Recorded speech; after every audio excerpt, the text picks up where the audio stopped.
Hello, you are most welcome, ladies and gentlemen, to Real Impartation Moment on Tuesday Night Anatomy with Daniel Open. Today's section, I quickly run with you the intermuscular spaces in the scapular region. My friends, one important thing that we talk about, yes, there are three, intermuscular spaces, yes, in the scapular region. Okay, we have what we call the quadrangular space, we have upper and as well as, of course, the lower triangular spaces. Now, these spaces are worth studying, yes, because they will admit or they will allow some important neurovascular structures, yes, to run, around the area. My friends, knowledge of this will help us so that, of course, if there's a particular injury, okay, or there's any tumor growing in any of these spaces, then we know which structures, will be affected. My friends, more importantly, in this, spaces in the, shoulder region, what will happen is that we call it intermuscular spaces. So there are important muscles over there, which, of course, in between them, you find these spaces. Yes, notably, we talk about teres minor, we talk about teres major, and more importantly, we talk about the long head of the triceps, brachii muscle. So, my friends, at the end of this section, we should be able to we should be able to, give out the boundaries, and of course, tell the important content of these intermuscular spaces in the scapular region. And so, without much ado, let's set the ball rolling. So there we are, my friends. Just as you are there, yes, you can quickly draw it. Just to orient you, this is the scapula. Yes, we know that the scapula, yes, is what the layperson will call the shoulder blade, part of what you call the appendicular skeleton. Yes, is part of what you call the shoulder girdle. Now, one thing that we have to know is that now this one we are looking at a dorsal aspect. There's not a time for me to go through the nitty-gritty of the osteology because at the end of the day I've done these things already. Now, one thing I told you is that yes, this is the medial border of the scapula, or some we also call the vertebral border because very close to the spine. Yes, so that's why we have it. Now, one thing that I've always told you is that the medial border of the scapula, yes, is known for insertion of muscles. That's not what we are looking at, but more importantly, I want to tell you that this time we are looking at a dorsal view of the scapula. Why? Because I can see the spine of the scapula, yes, which projects prolaterally as the acromion. Okay, so that is what we find over here. Now, it means that if this is the medial border, then it means the opposite aspect, which is a bit thicker, yes, becomes what we call the lateral border of the scapula. Yes, it makes sense because you know that if you look at your own body, you see that the upper limb by way of, yes, the shoulder joint over here, you know that the arm bone, which is the humerus, okay, yes, orients laterally. So it means that this portion becomes the lateral border of the scapula. And my friends, we know something that the lateral border is known for what we call origin of muscles. While the medial border is known for insertion of muscles, the lateral border is known for origin of muscles. Now, I'm not going to go through all the musculature, but one important thing that we find is that, yes, at the superolateral aspect of the lateral border only, yes, I see a cavity where the head of the humerus articulates with the scapula. And my friend, you know that cavity is what we call the glenoid cavity, which of course is further deepened by what we call the glenoid labrum, that fibrocartilaginous structure. Okay, now one thing that we find is that above and below, okay, of the cavity, we find what we call supra and infraglenoid tubercles. I've always told you that yes, the supra and infraglenoid tubercles, okay, will be sites or origins for what we call long hairs of muscles only. And which long hairs? Yes, supraglenoid tubercle will be the origin for what we call the long head of the biceps brachii muscle. While of course infraglenoid tubercle will become the origin for this muscle that we find over here, long head of triceps brachii muscle. So that's the first muscle I want you to know. Yes, all the way from what we call the scapula, from the lateral border, but precisely from the from what we call infraglenoid tubercle of the scapula. Yes, coming downwards, yes, to blend with, yes, the lateral head alongside the medial hairs of what we call the triceps brachii muscle. Okay, so that is one thing that we find. This is that muscle. So if you draw this, you can make, as you can see, the humerus, okay, it's a bit abducted. It's a bit taken away from the middle of the body, from the scapula. So if taken away it, so it means it's a bit abducted, so that this muscle can come, yes, come this way.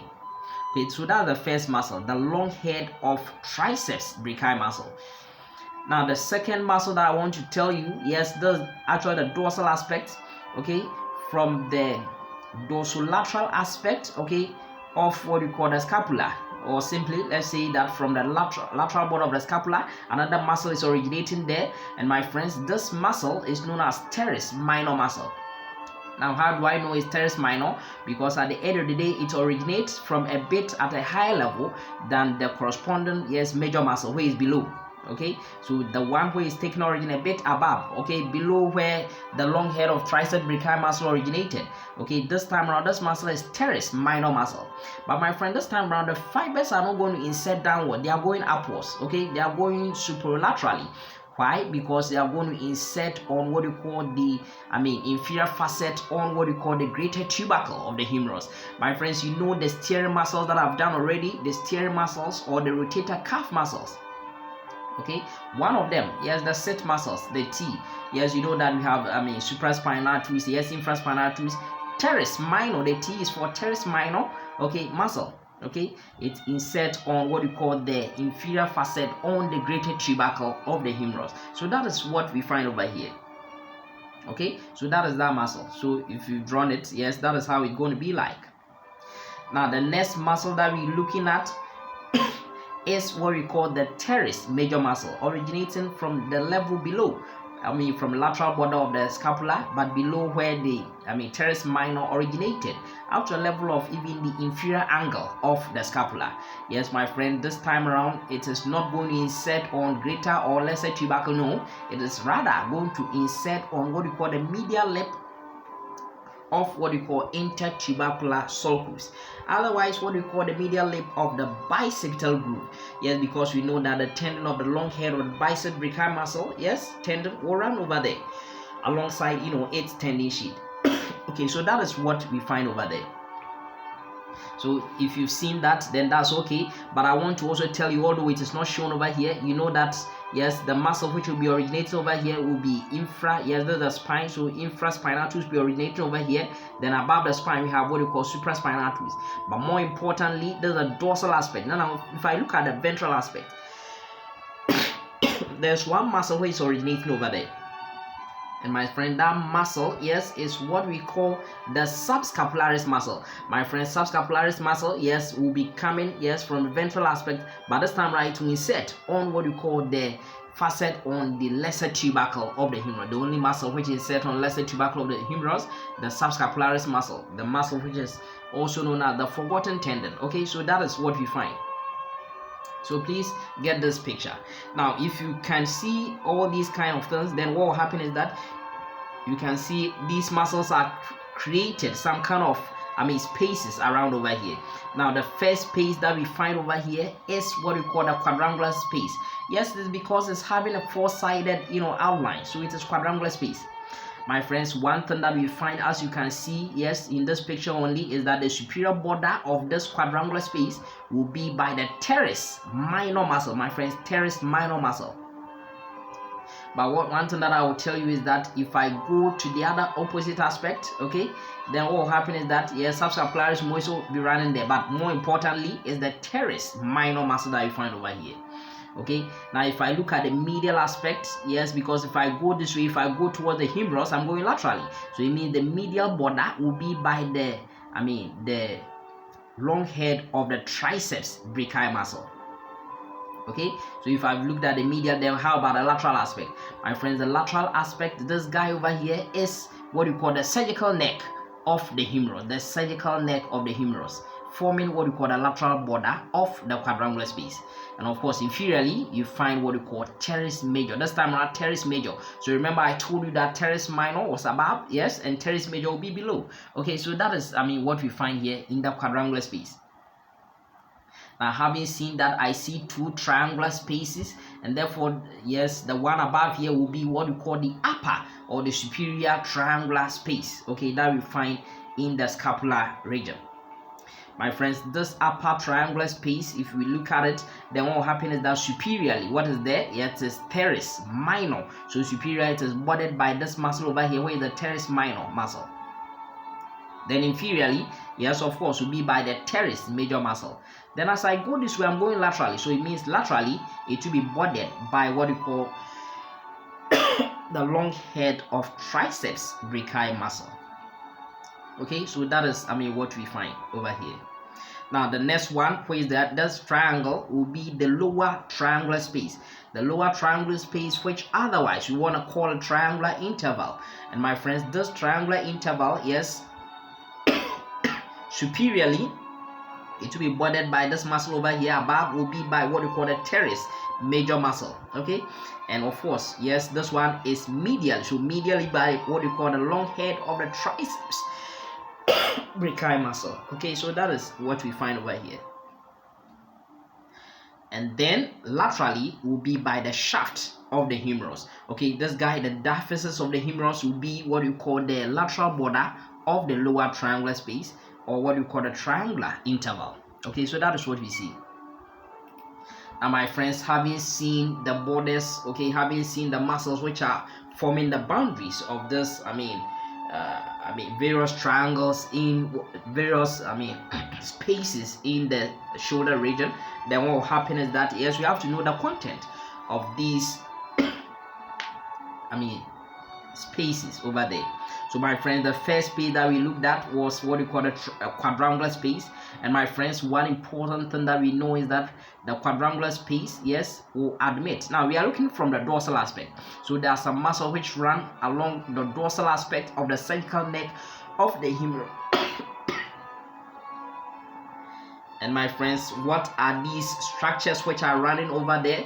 My friends, this muscle, this nerve over here, okay, the yellow colored one over here is a nerve. And what nerve are we talking about? This nerve is the axillary nerve. Yes, you know of it already.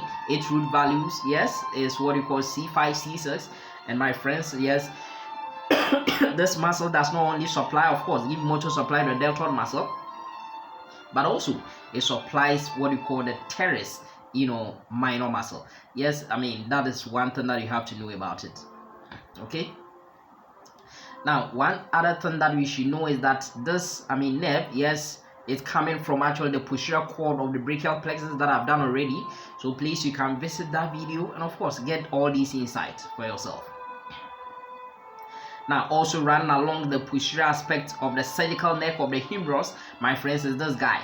And this guy is what we call the posterior circumflex, humeral artery, which is, yes, it's coming from what we call the third part of the axillary. The axillary artery gives off three, branches. This is one of the branches, the posterior circumflex humeral artery. Don't be confused, not anterior, because we are looking at the dorsal aspect of the scapula. So posterior circumflex humeral artery. What is it doing? Yes, it's coming to, of course, supply, of course. Yes, we know it's going to supply, yes, the shoulder joint. Not only that, yes, it will, because the deltoid muscle is over here, to give some supply to it. Yes, not only that, even because it's passing over here to supply this teres minor, and sometimes to a lesser extent, this teres major muscle. Okay, so that is what we call we talk about posterior circumflex humeral artery, and of course the axillary nerve. My friends, if there is inferior dislocation of the shoulder joint, because I told you that the shoulder joint is the frequently dislocated joint that we have in the human body. Yeah, the reason is simple, because at the end of the day, the glenoid cavity, okay, is shallow, but by the grace of God, further deepened by the glenoid labrum. But that one is not even enough. One other thing is that, yeah, the shoulder joint capsule over here is a bit deficient, okay, at the inferior aspect.